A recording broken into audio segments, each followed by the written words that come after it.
Is it crazy to say that Call of Duty is like a toxic relationship? If you understand what I'm saying. You told yourself you were done before. You said it out loud. You said it quietly. Maybe you posted it. Most of you probably posted about it. You probably done said something along the lines of, I'm never playing this game again, or Call of Duty has lost my money. And then they announced Modern Warfare 4. They announced they're bringing stuff back that they should have never took out in the first place, like red dots on the mini map, map voting, and just other little things. It's like a toxic relationship because I know some of you have definitely posted about, oh, I'm never going back to that person again. You probably declared to yourself or to your friends, I'm done with this person. I'm never going back to them again. We keep going back to Call of Duty. I don't know about you, but I keep going back. Now, not every year. So there are times where I tell myself I'm done and I feel like I stand on it. And then they announce a game that I really want to play. I didn't buy Black Ops 7. And people say that it was a pretty good game, which it probably was. But I wasn't feeling it, so I didn't buy it. And I told myself I wasn't going to buy another Call of Duty again. But I gotta be honest, man. Modern Warfare 4 is looking pretty. It might get me. I'm not gonna hold you. It might get me. This is why I'm making the video. I'm just saying. Call of Duty has been in a toxic relationship with its players for years, and we keep going back. Not because it's good, but because it knows exactly what to say when it needs us back. Highlight that. It knows what they say. It knows what to say. They know what to say. To cause an uproar, to cause a stir, to cause our curiosity meters to rise, and then we get disappointed again and again and again. So for this video, I want to break down how this cycle actually works and why Modern Warfare 4 might be the one that makes me return, and how it also relates to it being a toxic relationship with another person. First, let's talk about the good years. The quote-unquote honeymoon phase. You know, every toxic relationship starts the same way. It was perfect in the beginning. Now, I'm not going to talk about the OG days before COVID, before Modern Warfare 2019. I'm just strictly talking about Modern Warfare 2019 and onwards. Modern Warfare 2019 dropped, and it felt like something special. Now, did COVID have a big part to play into that? For sure. But you know, whenever you played that game for the first time, it felt different. The gunplay was clean for the most part. The maps, I'm not gonna say they were good, but there were some maps that were, different. The game worked when it worked. Players were locked in, literally and figuratively. That's the honeymoon phase. That's when everything felt right. You weren't just playing, you were invested. But that's also when you were the most vulnerable. Then slowly, things started shifting. Modern Warfare 2 came out, and damn near everything felt off. They didn't improve on the aspects that made Modern Warfare 2019, let's just say objectively, an okay game. The gunsmith was complicated. Features that made the game good started disappearing. It was just a mess. It felt like they regressed on a lot of stuff that they got right in Modern Warfare 2019, and they just regressed in Modern Warfare 2. Then Modern Warfare 3 came out, and that was honestly probably the top 5 worst Call of Duty games of all time.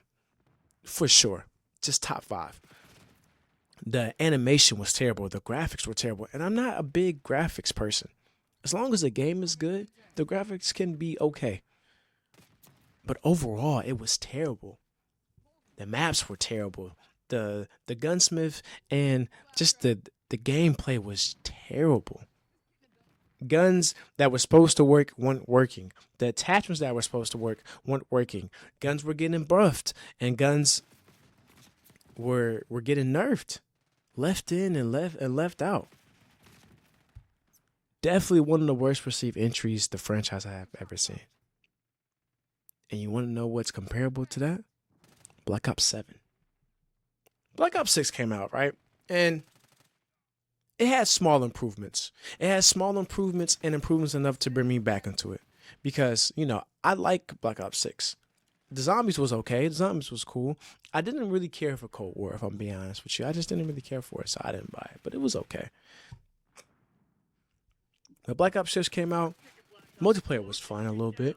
And zombies was fun. I beat all the zombies maps. I wish they had more zombies maps, but, that's a topic for another conversation.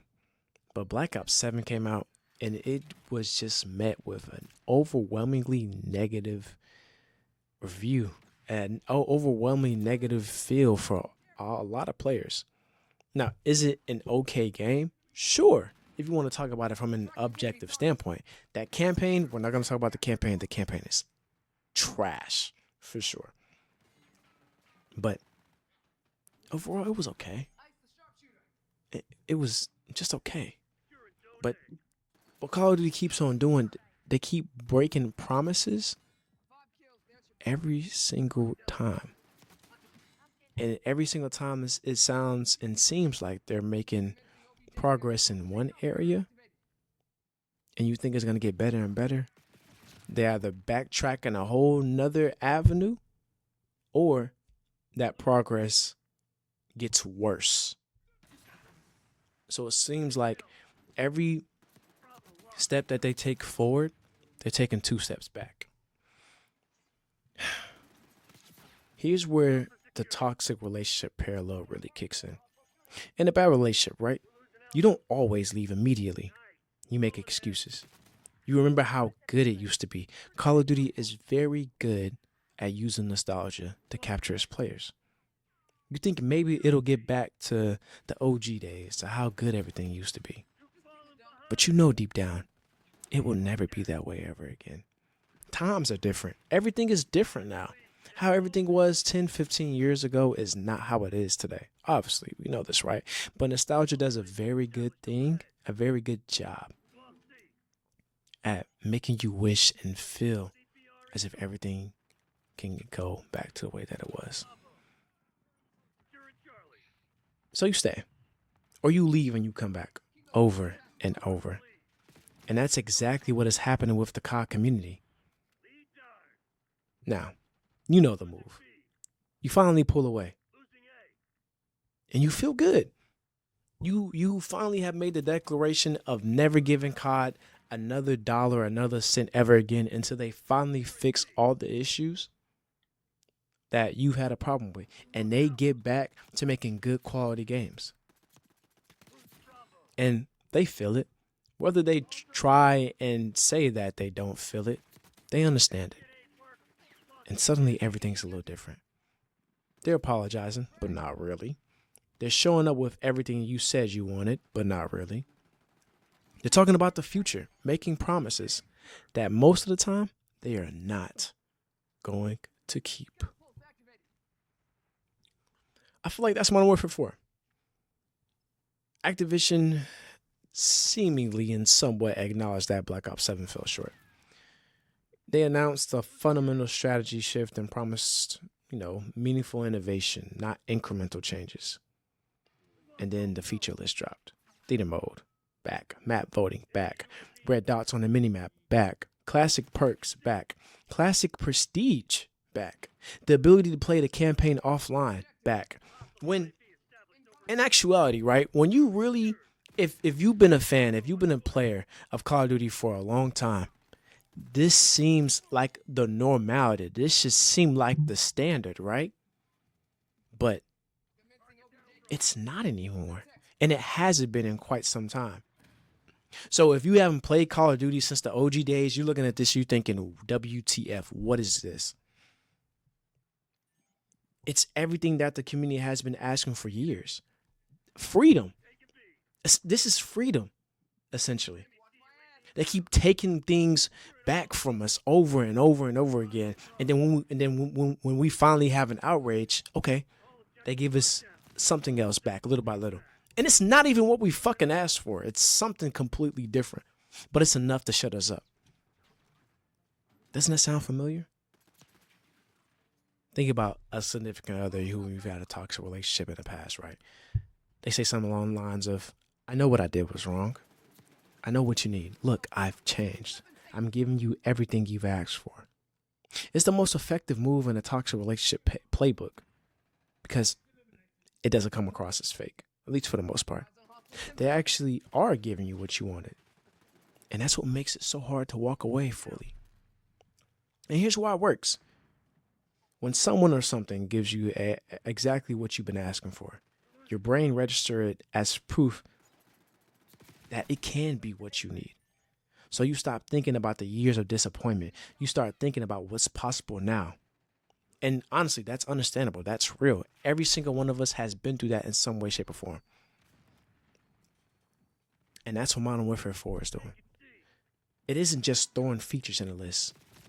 The game is going back to a big war campaign feel. You know, the OG characters, Captain Price, Ghost, the whole nine. And they're bringing back Infinity Ward to lead the development. It seems like a whole, it's being framed as a quote unquote reset, a brand new area, a brand new era. And the details matter. They're letting players prestige without losing all their unlocks. Loadouts can now have specific kill streaks and specific operators, which I thought was pretty cool. You know, they're not accidents. Every single one of those aspects and decisions is a direct response to complaints players have made loudly, mind you, and publicly for years. They were listening. They've been listening. They just don't care. They just don't give a fuck. If I'm being honest with you. They don't care. Because why? You were going to give them your money regardless. And you have been until you finally called it quits. Quote unquote. It's almost as if you had to really leave permanently for them to beg for you to come back. Here's the cycle. Let's map out the cycle together so you can see it clearly. Great game. Features get removed or ruined. Then the community burns out and quits. The franchise suffers. They strip it back, bring back what worked, make promises, players return, rinse, and repeat. So I went from Modern Warfare 2019, Modern Warfare 2, Modern Warfare 3, the whole nine. It's the return to basics isn't new. They've been preaching that for years. It's the pattern. Let's return to the basics. Let's return to what actually made you fall in love with us to begin with. And that's what makes Modern Warfare 4 so different. It's a pressure. It's a lot of pressure. Battlefield 6 outsold Black Ops 7 by a significant margin. And GTA 6 is coming out, mind you. You know, that heavy hitter. Everybody is on the lookout for that game. It's a lot of pressure behind Modern Warfare 4. They have to make it right. They have to do whatever it takes to bring the community back. Because if that shit's not good, we will be playing GTA 6. And I mean we. They're not just competing with their own legacy anymore. They are fighting for relevance in a way. Now, that sounds kind of hyperbolic because, come on now, it's Activision, it's Call of Duty. Call of Duty will always be iconic. Yes, this is true. But when you think about it from a grand scheme of things type of view, it really seems as if this is the most motivated they have been in years to deliver a great game. Which is why this is the most dangerous cycle. Because it low-key seems like they're going to follow through. So, what do? I'm going to tell you what I'm going to do. And, you know, you do what you want. But this is what I do. The toxic relationship parallel isn't meant to tell you not to play the game. No, because I'd be lying to myself and to you. It's meant to make you aware of the pattern so you're going in with your eyes open. If Modern Warfare 4 delivers, great. We have a fucking great game to play. Wow. We have a game of features we've been asking for, damn near begging for years, and you've been listening. You just chose not to give a fuck. If it's a great game, enjoy it for sure. We've earned it. Years of money and frustration entitled us to a good game.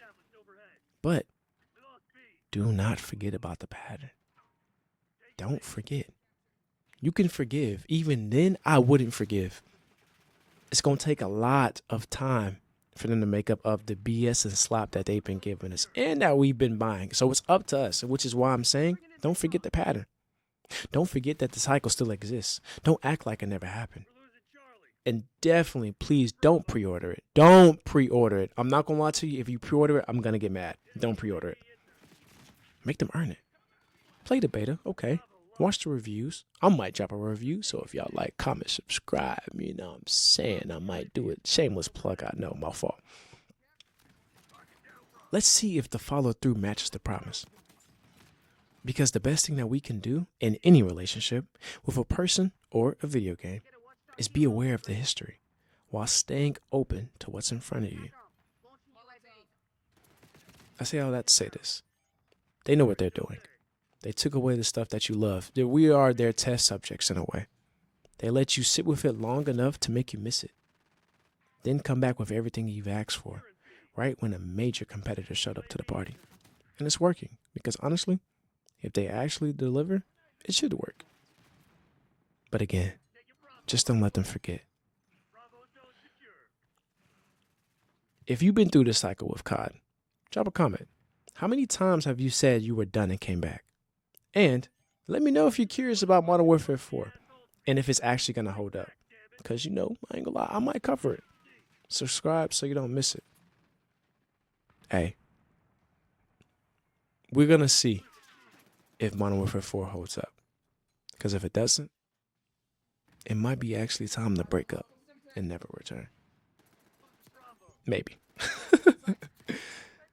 If you like this type of stuff, make sure you like, comment, subscribe, share, the whole nine. And I'll see you on the next one.